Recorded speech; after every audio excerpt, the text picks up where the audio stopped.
Hello students and welcome to EPG Pathshala. I am Dr. Shefali Nagpal, Associate Professor at Human Resource Development Center, Bhagat Phool Singh Mahila Vishwavidyalaya, Sonipat. We are studying the paper Development of the Management Thoughts, Principles and Types under Human Resource Management. Today we will discuss about human resource management. After completing this module, you would be able to understand the nature of the human resources, understand the differentiation between the personnel management and human resource management. Also, you would know about the historical evolution of the HRM and understand the objectives of HRM and elaborate the functions of HRM. The success in any organization depend upon many factors, but one of the most important factor is able, motivated and committed employees.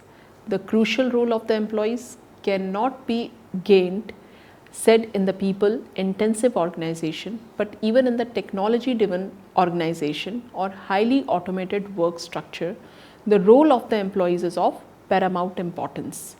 The term employees, manpower, workforce, human resource, labor are used interchangeably with each other. Human resource management, also known as personnel management or personnel administration and even labor management, is the management of human resources.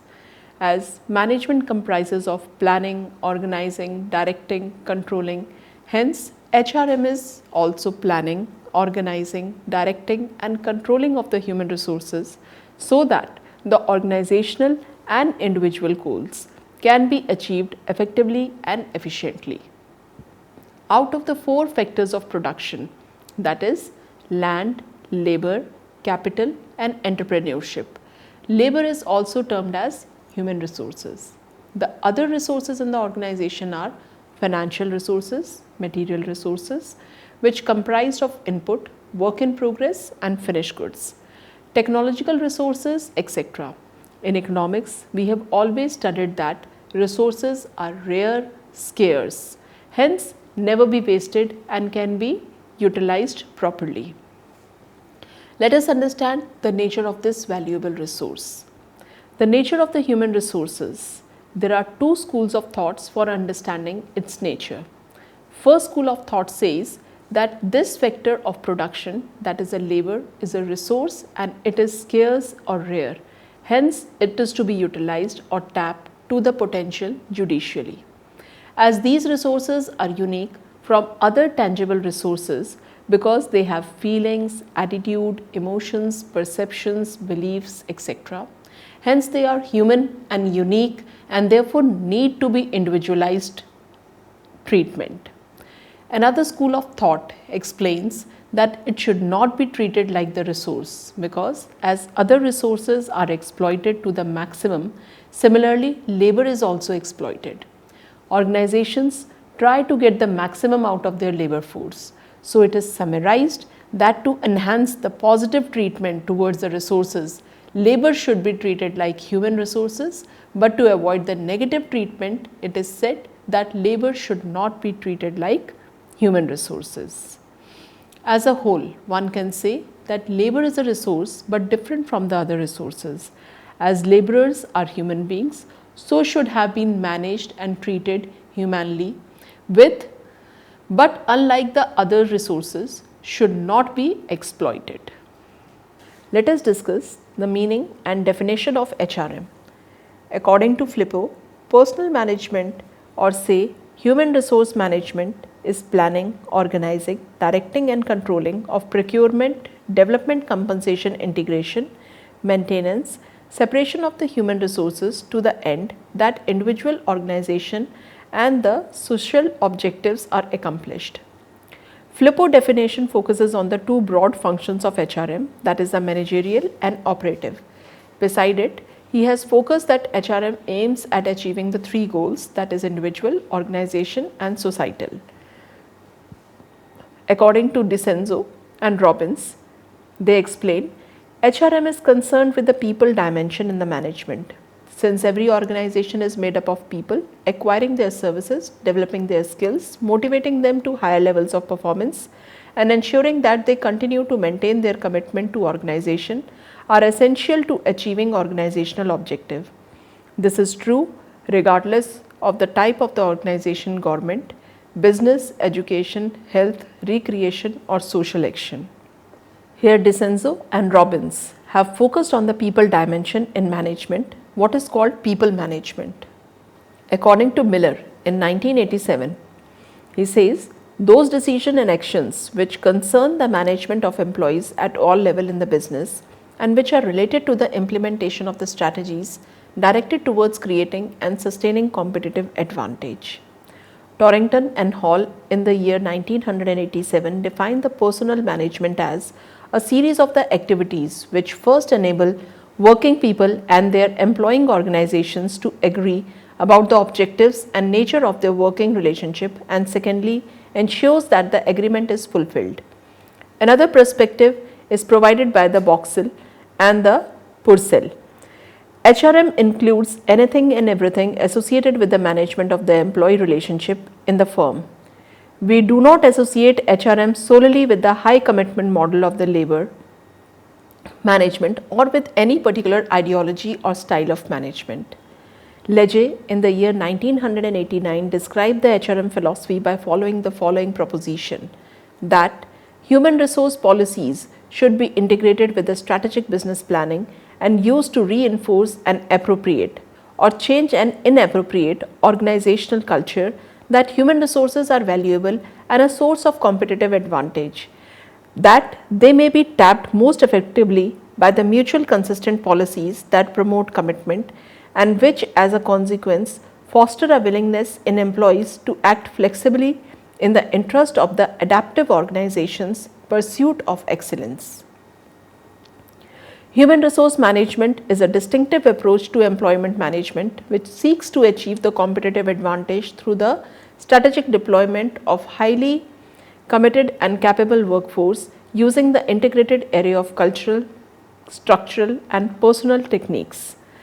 In defining the HRM, Torrington and Hall have emphasized on employment agreement and Boxell and Purcell have focused on employment relationship, while Legge, Story and Miller are of the views that HR are valuable and source of competitive advantage and HRM deals with activities that create and sustain the competitive advantage.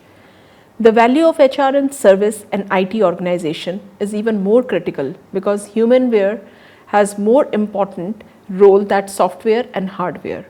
To emphasize this importance, Mr. N.R. Narayan Murthy, the Chairman Emeritus, Infosys Limited, is of the opinion that you must treat your employees with respect and dignity because in most automated factory in the world, you need the power of human mind. That is what brings in innovation. If you want high quality minds to work for you, then you must protect the respect and dignity. Historical evolution of HRM. In India, the prevalence of HRM practices is an age-old phenomenon. As early as 4th century BC, Kautilya in his treatise Arthashastra has given a description of sound HR practices. In Arthashastra, there is a mention of guild system or Shreni, and there were logical procedures and principles to manage these guilds. After that, Varnashram, we got evidence of division of labor. In Varnashram, the society was divided into the 4 categories, that is Brahmin, Kshatriyas, Vaishyas and Shudras of the people according to their occupation. During Mughal rule in medieval India, Indian trade and commerce were analyzed and redefined by establishing various karkhanas at various strategic locations, but working conditions and the plight of workers was below standard at that time, and this subhuman conditions and atrocities continued till British period. Even there was a provision in Plantation Act 1863 that if the worker failed to finish their contract of work, then he or she be imprisoned for a maximum of 3 months. Cruelties in plantation and others areas remained order of the day till enactment of the Factory Act in 1881. The salient features of this act was weekly off day, working hour for women 11 per day, minimum age of the child worker 7 years. Subsequently, many labor unions emerged with passage of the time. For example, in 1890, Bombay Mill Hands Association, in 1905, Printers Union Calcutta, in 1907, Post Union at Bombay, in 1918, Madras Labor Union. In 1920, Central Labor Board was established and it tries to unite the different unions in the Bombay and made All India Trade Union Congress. In 1926, Indian Trade Union Act was passed. In 1929 to 31, Royal Commission on the Labour advised on appointment of the labour officer to check the recruitment practices. Post-independence, the Industrial Dispute Act 1947 recommended appointment of the welfare officer in industrial units to handle adjudication and dispute settlement issues. In the Factories Act 1948, it make it mandatory for the factory that employs more than 500 workers to appoint a welfare officer to look after the health and the safety issues. With mushrooming labor legislations to protect the workers, industrial units started appointing welfare officers with having legal backgrounds so that they can even handle the legal issues. In 1963, Standing Labor Conference recommended that welfare officers and personal officers' duties should be demarcated and welfare officers should not be allowed to deal with the industrial relations matter. In the early 70s, personal management covered personal administration, labor welfare and industrial relation. In 1980s, HRM was regarded as a specialized profession having IR as one of the important professional function. During the 1990s, after LPG, when Indian economy was opened up and more MNCs started coming up to the India. These MNCs gave a lot of competition to the Indian domestic industry, and here comes the paradigm shift in the role of human resource department in the organization. HRM became the strategic function in the growth and development of any organization. Strategic HRM, cross-cultural management, managing workforce diversity, total quality management, innovation learning organizations became the buzzword in the HR parlance.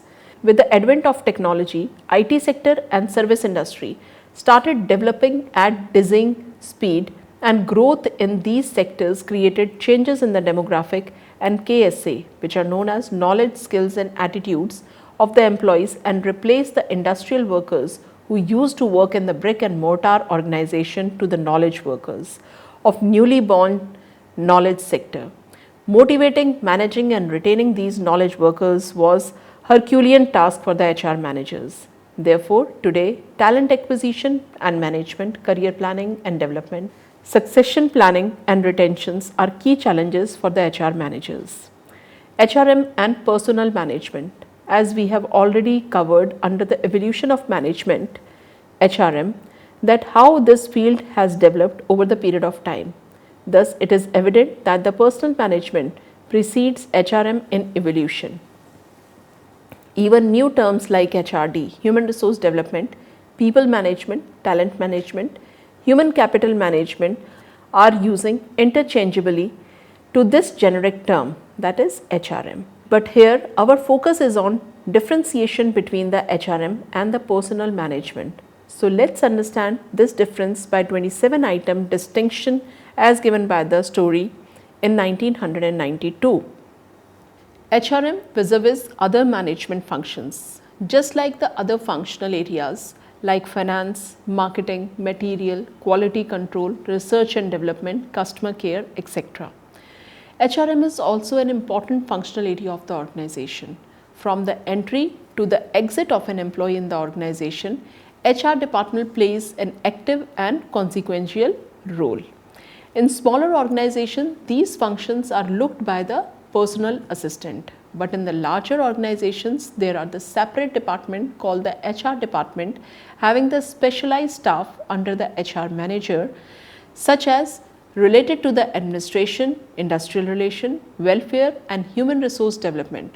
All the functions of the HRM involve an active involvement of the other line managers. For example, if there is a requisition for executive in quality control department, then obviously quality control manager will also be a party to the recruitment process and will also interview the candidates, and even in his placement or her placement, performance appraisal, training, promotion, increments and various other issues will be taken care of by the head of the quality control department.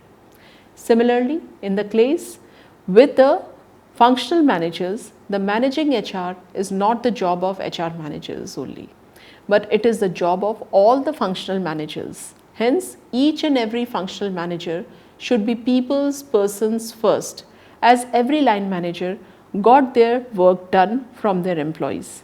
From the core, HR department is just like the mother department in any organization who take care of all the needs of the employees, and in this pursuit aims to fulfill the organizational objectives and play a strategic role in attaining the vision of the organization. Now let us study the objectives of the HRM. According to the Scott, Clothier and Springle, the objective of the personnel management or personal administration is an organization is to obtain the maximum individual development, desirable working relationship between the employers and the employees and the employees, and to the effect the molding of the human resources as contrasted with the physical resources. According to the Indian Institute of personal management aims to achieve both efficiency and justice, neither of which can be pursued successfully without the other. It seeks to bring together and develop into an effective organization the men and women who make up an enterprise, enabling each to make his or her own best contribution to its success, both as an individual as well as a member of the working group. It seeks to provide fair terms and conditions of employment and satisfying work for those employed. Without any doubt, the basic objective of the HRM is to achieve the organizational goal, but beside that, there are the following objectives of the HRM. First, efficient and effective utilization of the human resources, which will subsequently make best use of all other resources in an organization. Maintaining healthy and harmonious industrial relations. Thirdly, synchronization of the individual goals with organizational goal and individual development with organizational development. Then, to keep human resources motivated by providing able leadership, intrinsic and extrinsic rewards. Then, to train and develop the human resources so that they are able to perform their functions and duties with dedication and full gusto. Another is, with the development of the human resources, serving various other stakeholders of an organization, hence contributing towards the development of the better society. Now let us see what are the various functions of HRM. These can be broadly categorized into three types. One is managerial functions, second is operative functions, and third is advisory functions. Let us study these functions one by one. As you can see in the picture also, planning according to the notes is, planning is deciding in advance what to do, where to do, how to do. It bridges the gap from where we are and where we want to be. The different characteristics of the planning are, it decides about the future course of action. It is an intellectual activity which involves a systematic thinking. It is problem solving, decision making, necessary for effective utilization of resources, helping in avoiding uncertainties and risk, ensure smooth functioning in an organization without any interruptions. In HRM, planning is done regarding various operative functions of HR which are discussed under the head operative functions. First, objectives are set which should be in consonance with the organizational objectives, and then forecasting is done. Different alternatives are searched to achieve the objectives, and then best alternatives are chosen according to the cost, benefit and keeping in mind their constraints. Plans are set accordingly and sub-plans such as policies, strategies, procedures and budgets are prepared. In the HRM, according to the various operative functions, policies are made. For example, policy regarding recruitment, induction, selection, training, compensation, etc. Second is organizing. To put plan into actions, management has to appoint the employees and allocation of the work is done to them. Then this manpower is provided with the different materials and physical resources so that they can do their work properly. Therefore, organizing is a process of bringing together different resources like physical, financial and human resources and developing the productive relationship amongst them for the achievement of the organizational goal. According to the Henry Fayol, to organize a business is to provide it with everything useful for its functioning, that is raw material, tools, capital and personals. Thus, organization involves identification and grouping the activities to be performed and dividing them among the individual and creating authority and responsibility relationship among them, as stated by Notes. Organizing is a process which involves identification of the activities, division of the activities into the various categories, assignment of the duties to various categorized position, establishing the authority responsibility relationship, synchronizing the authority and responsibility relationships. Directing. According to the G.R. Terre, directing means moving to actions and supplying stimulative power to groups of persons. Directing is an interpersonal aspect of the management and very important function for all the line managers. It includes influencing, motivating, mentoring, coaching, transforming and inspiring the manpower so that they are propelled to achieve the organizational goals. Further, the elements of direction includes supervision, motivation, leadership and communication. The next is controlling. It entails measurement of the actual performance against the standard and direction of deviation, if any, to ensure the achievement of organizational goals. The purpose of controlling is to ensure that everything occurs in line with the standards and efficient system of controls helps to control deviation. According to the Theo Hyman, controlling is the process of checking whether or not the proper progress is being made towards the objective and goals and acting if necessary to correct any deviation. According to the Nutso-Dennell, controlling is the measurement and correction of the performance activities of the subordinates in order to make sure that the enterprise objectives and plans desired to obtain them are being accomplished. Therefore, controlling has the following steps: determination and establishment of the standards for performance, measurement of the actual performance, comparison of the actual performance with the standard, and finding out deviation if any, taking corrective actions for removing the deviations. Planning and controlling go hand in hand. All other management functions are incomplete without controlling function. Controlling is forward-looking function, as in one can go into the past to correct the actions but can learn through experience and avoid mistakes in future. Operative functions consist of the procurement, development, compensation, maintenance, integration and separation of the human resources in an organization. Procurement includes the purpose is to have right person at right place at the right time. Procurement consists of the following sub-functions, which include job analysis, manpower planning, recruitment and selection, as you can see in the figure. Development, one of the right candidate is selected for the right kind of job. Then next step is to sharpen the skills of the employee for that particular job and preparing for developing him for his future job. Development consists of the following sub-functions: induction, performance or potential appraisal, training and development, transfer or promotion, career planning and development, succession planning. As you can see in this chart, we have also given what these processes include at each step. Then moving on to the compensation, the purpose of this function is to treat every employee with fairness and justice by providing adequate and equitable remuneration and the other monetary and non-monetary benefits. HR manager has to deal with the legal compliance as per the various wages related acts. It includes job evaluation, wages and salary administration, legal compliance, maintain organizational justice. Maintenance.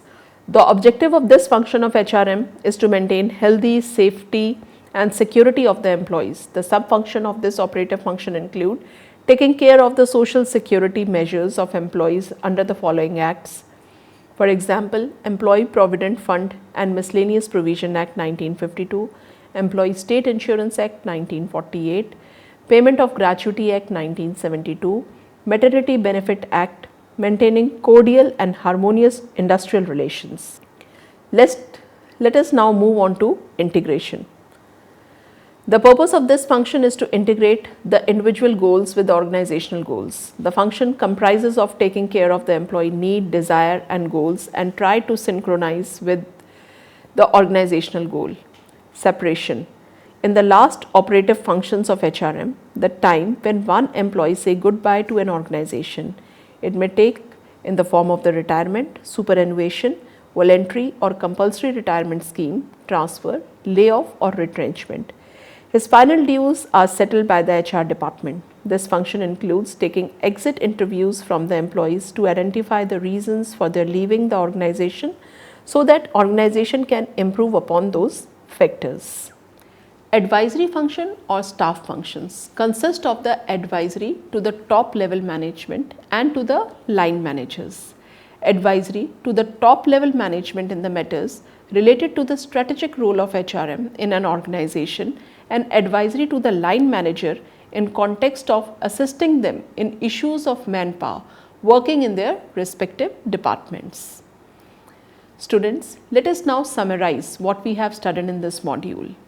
The role of HRM has never been so demanding and dynamic in nature than what it is today. With the changing competitive forces, corporate world has witnessed the shifts from the brick and mortar organizations to the online form. Industrial workers to the knowledge workers, from bureaucratic structures to the boundaryless structures, from traditional groups and teams to the self-managed teams. These shifts have even changed the role of HR from the record keepers to the flame keepers. With the growing number of the educated and ever demanding manpower, it has become Achilles' heels for the HR manager to manage, motivate and finally retain such manpower as organization has started understanding that people are their greatest asset. With the changing technology, human resources also need to change themselves at a very fast rate. Hence, developing and upgrading the skills of the manpower is also a big challenge for the HR managers. Hence, recruiting best of the talents, motivating and finally retaining them is very crucial in the HR these days. Despite being mentors, developers, motivators, leaders, change agents, HR managers have to explain the contribution of their department to the success of the whole organization. Like other functional managers, HR managers too need to calculate cost and benefit analysis for their actions and decisions, and how much those have contributed to the success of that organization. Ulrich and Brockbank in the year 2005 mentioned 5 roles of the HR managers, that is, employee advocates, human capital developers, financial experts, strategic partners and leaders. Despite being generalists in the fields, they need to be specialists too. In the present scenario, HR, the role, responsibilities and functions of the HRM has shifted from one or more traditional to the new and innovative roles, which comprises of managing organizational culture, instilling the learning and development attitudes which ultimately lead to making the organization a learning organization, managing the talents and retaining them, manage the changes, that is a change management, to understand other functional areas and their importance and in consonance with all the developing organization and achieving the organizational goals and establishing themselves as the strategic partners. So this was all in the module of HRM. Thank you.